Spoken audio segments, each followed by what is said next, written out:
नमस्ते। एमसीसी अनुमोदन भएको लगत्तै चीनका विदेश मन्त्री चीनकै पहलमा र चीनको विशेष रुचिमा नेपाल भ्रमण गर्ने चाहिँ तपाईको मनसाय देखाएपछि अब चाहिँ उनी नेपाल भ्रमणमा आउँदैछन्। किन त्यो चाहिँ सामान्यतः एउटा रुटिन भित्रको भ्रमण होइन, हैन? जो चीनिया विदेश मन्त्री चाहिँ नेपाल आउने कुरा छ त्यो रुटिन भित्रको पनि होइन, त्यो नेपालले निमन्त्रणा दिएको पनि होइन, वा चाहिँ पहिलेदेखि चाहिँ बनिआएको कुनै कार्यतालिका भित्र परेको विषय पनि होइन। माने चीनले एमसीसी अनुमोदन हुना साथ अब नेपाल भ्रमणमा यो रुचि किन देखायो, यो साह्रै गम्भीर र महत्त्वपूर्ण विषय छ। जस्तो एमसीसी नेपाल सरकारको नेपालको संसदको अन्डरमा छैन, हैन? संसदबाट अनुमोदन भइसकेपछि यो स्वायत्त भइसकेको छ सम्झौता अनुसार, र त्यसमा एमसीसी एमसीए नेपालको हैसियत भनेर सम्झौतामा धेरै कुरा लेखिएको छ। त्यहाँ के भनिएको छ भन्छ भने एमसीसी नेपाल सरकारबाट पूर्ण रूपमा स्वायत्त हुनेछ, स्वायत्त छ, र एउटा स्वायत्त संस्थाको रूपमा यसले अर्को कुनै पनि बाह्य पक्षसँग स्वतन्त्रतापूर्वक सम्झौता गर्न र स्वतन्त्रतापूर्वक मुद्दा मामिलाहरू गर्न सक्दछ, हैन? यो अधिकार एमसीसीलाई दिएको छ। माने एमसीसी अब नेपालमा अर्को समानान्तर सरकार हो, अमेरिकी कानुनको मातहतमा रहने गरी गठन गरिएको अर्को समानान्तर सरकार हो। हामीले यो मूलभूत कुरा हामीले बुझ्नै पर्छ। दोस्रो, मैले चाहिँ यहाँ चाहिँ युक्रेनको सन्दर्भ कहाँ जोड्न खोजेको छु भन्छ भने एमसीसी को सम्झौतामा दुई तीनटा खतरनाक प्रावधान छन्। जस्तो एउटा के छ भन्छ भने एमसीसी परियोजनाले ओगटेको जति पनि क्षेत्र छ त्यो क्षेत्रभित्र अमेरिकाको रोजगारी र अमेरिकाको उत्पादनमा दखल दिन पाइने छैन कसैले पनि, चाहे नेपालले वा नेपालसँग दौत्य सम्बन्ध भएका अरू कुनै देशले अमेरिकाको राष्ट्रिय हितमाथि आँच ल्याउन पाइने छैन भनेर किटान गरेको छ। अब त्यो अमेरिकनहरूको अमेरिकाको रोजगारी र उत्पादन भनेको के हो भन्ने कुरा खुलाइएको छैन, हैन? त्यो नखुलाउनुले नै अब त्यो परिभाषाभित्र जे चिज पनि पर्छ भन्ने कुरा त्यसबाट बुझिन्छ। जस्तो हामीले देख्यौँ उत्पादन, अमेरिकी उत्पादन भने के युक्रेनमा देख्यौँ नि, रासायनिक र जैविक प्रयोगशालाहरू अमेरिकाको एउटा उत्पादन त्यो हुन सक्ने भयो। किन भन्छ भने उसले चाहिँ अब त्यो क्षेत्रमा उसले जहाँ काम गर्छ त्यो क्षेत्रको रोजगारी र चाहिँ तपाईको के अरे चाहिँ उत्पादनमा अर्को पक्षले कुनै पनि चाहिँ अवरोध सृजना गर्न पाउँदैन भनिसकेपछि उसले के उत्पादन गर्छ त्यो कसैले अनुमान गर्न सक्ने कुरा भएन। उसले मिसाइल पनि उत्पादन गर्न सक्छ, उसले चाहिँ जैविक हतियार पनि उत्पादन गर्न सक्छ, उसले रासायनिक हतियार पनि उत्पादन गर्न सक्छ। र एउटा अनौठो कुरा के हो भन्छ भने तपाईको ट्रान्समिसन लाइन बनाउन भनी आएको सम्झौता अनुसार, सम्झौताको भाषा अनुसार विद्युत ट्रान्समिसन लाइन बनाउन आएको एउटा कम्पनीले गर्ने उत्पादन र त्यसले दिने रोजगारी भनेको के हो, हैन? यो कसैले पनि सामान्य रूपमा परिभाषित गर्न सक्दैन। यसको परिभाषा अमेरिकाले मात्रै दिन सक्छ, जो सम्झौतामा गरिएको छैन। अब यहीसँग जोडेर अर्का दुईटा कुरा हेरौँ। अब त्यो यति डरलाग्दो परियोजना हो, जस्तो युक्रेनको सन्दर्भसँग मैले जोडिरहेको छु, नेपाललाई यस्तो ठाउँमा लग्न खोज्दैछ अमेरिकाले कि एमसीसी परियोजनासँग सम्बन्धित जति पनि मान्छेहरू हुन्छन् तिनीहरूको राष्ट्रियता के हो भन्ने कुराको कुनै चाहिँ के अरे मतलब हुने छैन, अथवा तिनी कुनै पनि राष्ट्रियताका हुन सक्ने छन्, हैन? त्यो अमेरिकन मात्रै हुँदैन, त्यो नेपाली मात्रै पनि हुँदैन। अमेरिकाले संसारको कुनै पनि देशबाट कुनै पनि प्रकारका मान्छेहरूलाई ल्याएर रोजगारी दिन सक्दछ, त्यो सम्झौतामा उल्लेख गरिएको छ। मैले यो कुरा जस्तो युक्रेनमा अहिले अमेरिकनहरूले मर्सिनरीहरू अथवा भाडाका लडाकुहरू पठाइरहेका छन्, मैले त्यो सन्दर्भसँग जोड्न खोजेको हैन। कुनै पनि नेसनालिटीको व्यक्ति हुन सक्छ भनेर जब सम्झौतामा लेखिएको छ भने त्यहाँ चाहिँ कुनै पनि प्रकारको मान्छे उसले ल्याउन सक्छ, नम्बर 1। र त्यसैसँग जोडिएको अर्को खतरनाक पाटो के छ भन्छ भने एमसीसी परियोजनासँग जोडिएका कुनै पनि व्यक्ति, माथिको हाकिमदेखि लिएर तलको पिएनसम्म होला अथवा अरू कुनै सहयोगी होला, ती कुनै पनि व्यक्तिले जस्तोसुकै प्रकारको अपराध गरे पनि ती नेपालको कानुन र नेपालका न्यायालयबाट आकर्षित हुने छैनन् भन्ने कुरा किटान गरिएको छ, अथवा तिनीहरूले जस्तो एमसीसीसँग जोडिएका मान्छेहरूले बलात्कार गरे पनि, हत्या गरे पनि, विस्फोट गरे पनि वा अन्य कुनै प्रकारका अपराध गरे पनि तिनलाई नेपालले गिरफ्तार गर्न पनि सक्दैन। नेपालको कुनै अदालतमा नेपालको कानुन अन्तर्गत मुद्दा पनि चल्न सक्दैन। यो सबै प्रावधानहरू त्यहाँ राखिएको छ। त्यसकारणले अब यही प्रावधान अन्तर्गत मैले अघि नै सुरुमै भने जस्तो एमसीसीले अर्को कुनै पनि पक्षसँग स्वतन्त्रतापूर्वक सम्झौता गर्ने जो अधिकार छ भन्ने भनेको छ, त्यो अधिकार अन्तर्गत उसले जे पनि सम्झौता गर्छ र जोसँग पनि गर्छ हैन। जस्तो उनीहरू के गर्छन् भन्छ भने जस्तो चाहिँ अफ्रिकामा हामीले देख्यौँ उनले ठुलो मात्रामा जमिन खरिद गरे र त्यो चाहिँ तपाईको के गर्थे, विदेशी कम्पनी, युरोप र अमेरिकाका कम्पनी र व्यक्तिहरू लगेर चाहिँ जमिन सबै बिक्री गरिदिए हैन। उनले उनलाई बिक्री गरिदिए। तिनले अफ्रिकामा वितण्ड मचाउन थाले, अपराध गर्न थाले, लुट मचाउन थाले। अफ्रिकाका धेरै देशहरूमा त्यो कारणले विद्रोह भएको थियो।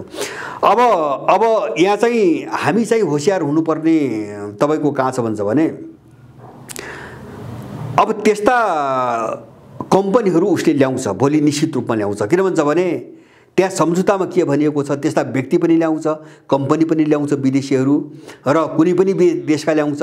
र अर्को मैले भने सुरक्षाको कोणबाट मैले कहाँ कुरो उठाउन खोजेको भन्छ भने जस्तो कुनै पनि पक्षसँग स्वतन्त्रतापूर्वक सम्झौताहरू गर्न सक्ने भन्ने जो प्रावधान राखिएको छ, अब त्यो सुरक्षा के अरे चाहिँ सम्झौता भन्नाले त्यो सुरक्षा सम्झौता पनि हुने भयो, त्यो चाहिँ आर्थिक अनुदानको सम्झौता पनि हुने भयो। जस्तो त्यहाँ चाहिँ एमसीसी सम्झौतामै अनुदानदाताहरू खोज्ने र तिनलाई काम लगाउने अधिकार पनि एमसीए नेपाललाई छ पनि भनिएको छ। भनेपछि उसले अनुदानदाता पनि खोज्ने भयो सम्झौता अन्तर्गत। उनले सुरक्षा अन्तर्गत चाहिँ के अरे चाहिँ विभिन्न चाहिँ सुरक्षा कम्पनीहरूलाई पनि भित्र ल्याउने भयो। अब त्यो मार्फतबाट मलाई लाग्छ जस्तो हामीले चर्चा गर्छौँ एमसीसीले एउटा आफ्नो सुरक्षाको नाममा सम्झौता गरेर अमेरिकन सेना ल्याउन सक्ने चाहिँ बाटो खोलेको छ भने हामीले धेरै बहस गरेका छौँ। त्यो एउटा पाटो भयो। पाटो त्यो मात्रै छैन।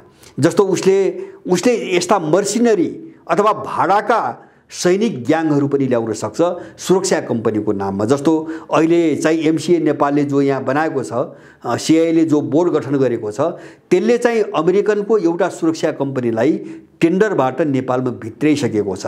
कार्डनो भन्ने एउटा सुरक्षा कम्पनीलाई भित्राइसकेको छ। त्यो चाहिँ सरकारी कम्पनी होइन, त्यो सरकारी कम्पनी, त्यो निजी कम्पनी हो। र मलाई के लाग्छ भन्छ भने यस्ता कम्पनीहरूले भाडाका अपराधीहरू अथवा भाडाका सैनिकहरू परिचालन गरिरहेका हुन्छन् जो युक्रेनमा पठाइरहेका छन्। अहिले हामीले देखिरहेका छौँ।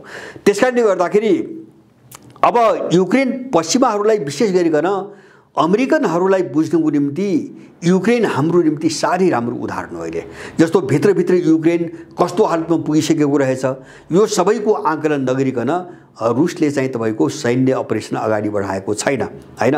जस्तो मैले भने जैविक ल्याबहरू, रासायनिक ल्याबहरू, त्यसपछि हिजो मात्रै रुसले आक्रमण गरेको सैन्य तालिम केन्द्र भयो। अब यस्ता चिजहरू चाहिँ नेपालमा उसले गर्छ, यसमा कुनै पनि शङ्का छैन। जस्तो तालिम त उसले गराउँदै नै आएको छ। जस्तो हामीले सुन्दै आछौँ अब चाहिँ अमेरिकनहरूले यहाँ ठुलो हतियार स्टोर गरेका छन्। जस्तो काठमाडौँका गुम्बाहरूको बारम्बार चर्चा हुन्छ जहाँ चाहिँ प्रशस्त मात्रामा चाहिँ सीआईले हतियार राखेको छ हैन। यो दलाई लामा को नियन्त्रणमा रहेका जो गुम्बाहरू छन्, काठमाडौँका गुम्बाहरू छन्, त्यहाँ चाहिँ प्रशस्त हतियार राखेको छ भन्ने कुरा कहाँबाट पनि पुष्टि हुन्छ भन्छ भने त्यो गुम्बाहरूको नजिकमा अहिले पनि आजका दिनमा पनि त्यहाँ नजिकमा मान्छे 1 मिनट पनि उभिन पनि दिँदैन, गुम्बाभित्र पस्न पनि दिँदैन र त्यहाँ वरिपरि चाहिँ हेर्न पनि दिँदैन। माने उनीहरूले यस्तो चाहिँ रोक किन लगाएका छन् त? आखिर त्यो गुम्बाहरू पवित्र धार्मिक स्थल हुन्, त्यो बुद्धसँग सम्बन्धित छन् भने त्यहाँभित्र मान्छेलाई पस्न रोक लगाउनुको कारण के? त्यहाँ चाहिँ उभिएर चाहिँ हेर्न नदिनुको कारण के? अथवा चाहिँ त्यस्ता गुम्बाहरूका वरिपरि नेपालको सेना र प्रहरीहरूको झुन्ड राखिनुको कारण के? तिनको सुरक्षाको निम्ति यत्रो चाहिँ तपाईको सुरक्षा फौज राखिनुको कारण के? भन्दाखेरि उनीहरूले हतियार भण्डार त राखिरहेका छन् र इन्डो पेसिफिक अन्तर्गत त्यसको बहानामा नेपालको सेनालाई पनि तालिम दिँदै आएका छन्। र मलाई लाग्छ नेपालको सेना मात्रै होइन बाहिरका यस्ता विभिन्न आपराधिक तत्त्वहरूलाई पनि उनले तालिम दिइरहेका पनि हुन सक्छन्। र अर्को कुरा जस्तो युक्रेनको अहिले हेरे भोलि एमसीसी अगाडि बढ्यो भने अब यस्ता ल्याब बन्ने सम्भावना त अब युक्रेन हेरे पनि हामी बुझ्न सक्छौँ रुसले युक्रेनमाथि किन हमला गर्यो। उसले जस्तो पश्चिमी युक्रेनको अमेरिकन सैन्य नेटोको सैन्य तालिम केन्द्रमाथि हिजो आक्रमण गर्यो, नम्बर 1। 2, उसले चाहिँ रासायनिक र जैविक हतियारहरू उत्पादन गर्ने ल्याबहरूमाथि आक्रमण गर्यो, तिनलाई घेराबन्दी गर्यो, नम्बर 2। त अब यो सबै स्पष्ट बुझेर रुसको वरिपरि कति खतरनाक तयारी चाहिँ पश्चिमाहरूले गरिरहेका छन् भन्ने आभास पाएपछि रुसले यो अपरेसन सुरु गरेको छ। र मलाई के लाग्छ भन्छ भने युक्रेनलाई एउटा चाहिँ तपाईँको ठाउँमा राखिकन अब यो रुसको अपरेसन रोकिन पनि रोकिँदैन, बरु यसले विश्वव्यापी रूपमा विस्तार गरेर एउटा चाहिँ विशुद्धकै रूप लिन्छ कि भन्ने सम्भावना बढ्यो। त्यो रूप लिएला तर रुस चाहिँ पछाडि हट्ने हालतमा छैन। किन भन्छ भने पछाडि हट्ने भनेको आफ्नो विनाश अथवा आफ्नो पतनलाई चाहिँ निमन्त्रणा दिने मात्रै हो। त्यो युक्रेनको भूमि उनीहरूले त्यसरी प्रयोग गरेर युक्रेनलाई शिकार बनाए। अब नेपालमा त्यो हुने सम्भावना छ। सायद एमसीसी सम्झौता र अमेरिकनहरूको भित्री तयारी चलखेल यो सबै अब चिनीहरूले नबुझ्ने कुरा पनि भएन। त्यो सबै चिज जस्तो उनको जस्तो बीआरआईसँग सम्झौता भएको 5 वर्ष भयो, तर एउटा पनि काम अगाडि नबढिकन ओलीकै पारादेखि एउटा पनि काम नबढिकन ठप्प रोकिएको छ। तर बीआरआई भन्दा ठीक 3 महिना पछाडि एमसीसी सम्झौता भएको, त एमसीसी को निम्ति यत्रो राष्ट्रिय चाहिँ तपाईँको विवाद भयो, यत्रो बहसको मुद्दा बनाइयो हैन, यत्रो नाटक भयो भनेपछि अब यो सबै दुनियाँले देखिरहेको छ। त अमेरिकन मिसनको निम्ति कांग्रेस एमाले माओवादी लगायतका जति पनि यो एउटा परिचालित भाडाका गिरोहहरू हुन्, यिनी गिरोहहरूको मिसन के हो भन्ने कुरो संसारमा कसैका आँखाबाट छिपेको छैन। त्यसकारणले एमसीसी का विरुद्धमा अब यो पहल जसले पारित गरे, जसले अनुमोदनको नाटक गरे, उनले चाहिँ अब यो सम्भावित मुठभेडबाट देशलाई जोगाउने त हामीले कल्पना गर्न हुँदैन, आशै गर्न हुँदैन। यिनी त मतियार भए।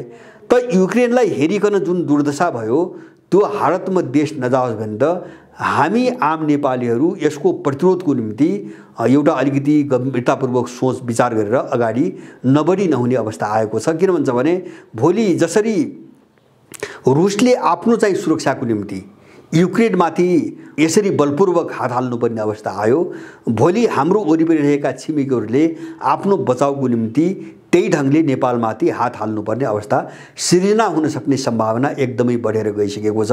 र अहिले पछिल्लो कालमा मैले हेरिरहेको छु इन्डियन मिडियाहरूमा एमसीसीलाई लिएर एउटा ठुलो त्रास बढिरहेको छ र इन्डियामा निकै चर्चित रहेका जस्तो जी टिभी जस्ता सञ्चार माध्यमहरूले अहिले एउटा प्रचार अगाडि बढाइरहेका छन् कि एमसीसी को नाममा अमेरिका नेपालमा जसरी पस्न खोज्दैछ र त्यहाँको सत्तालाई र दलहरूलाई प्रयोग गरेर जुन ढङ्गले आउन खोज्दैछ त्यसले चीन र इन्डियालाई दुवैलाई एउटा ठुलो जोखिममा पार्ने खतरा छ।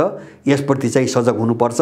र उसले यसैसँग जोडेर अर्को के मुद्दा उठाएको छ भन्छ भने जस्तो अहिले युक्रेन सङ्कटमा चीन र इन्डिया जस्ता देशहरू पनि न्युट्रल बसेको अवस्थामा खुलेरै चाहिँ अब रुसकै अथवा अमेरिकाको पक्षमा जान नसकेको अवस्थामा नेपालका शासकहरू बडो खुलेरै अमेरिकन क्याम्पमा अगाडि देखेका छन् हैन। जस्तो राष्ट्रसङ्घका विभिन्न निकायमा अमेरिकाको पक्षमा देखेर रुसका विरुद्धमा भोटिङ गरिरहेका छन्।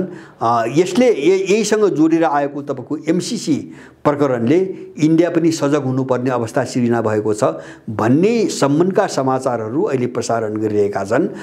यो यथार्थ हो।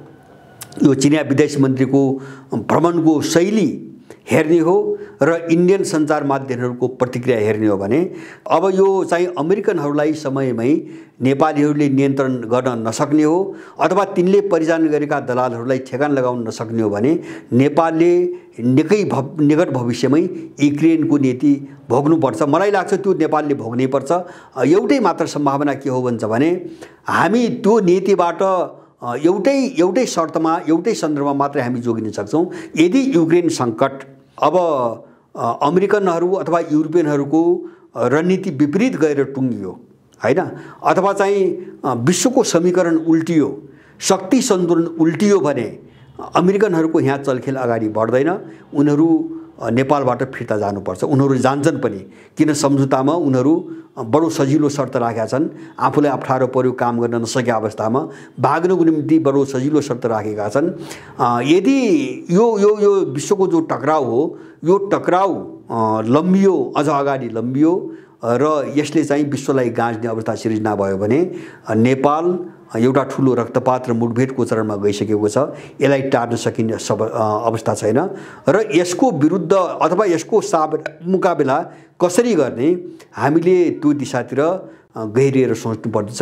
हामीसँग योभन्दा विकल्प अर्को छ भन्ने मलाई लाग्दैन। एमसीसीबाट अझै पनि सबै नेपालीहरूलाई होशियार बनाउनु पर्ने, सजग बनाउनु पर्ने, यसका दुष्परिणामहरू र यसभित्र अन्तर्निहित यसका खतरनाक तपाईको योजनाहरू, उद्देश्यहरूलाई घर घरमा प्रकाश पार्नुपर्ने अझै आवश्यकता बढेर गएको छ। हस्, जय जगन्नाथ।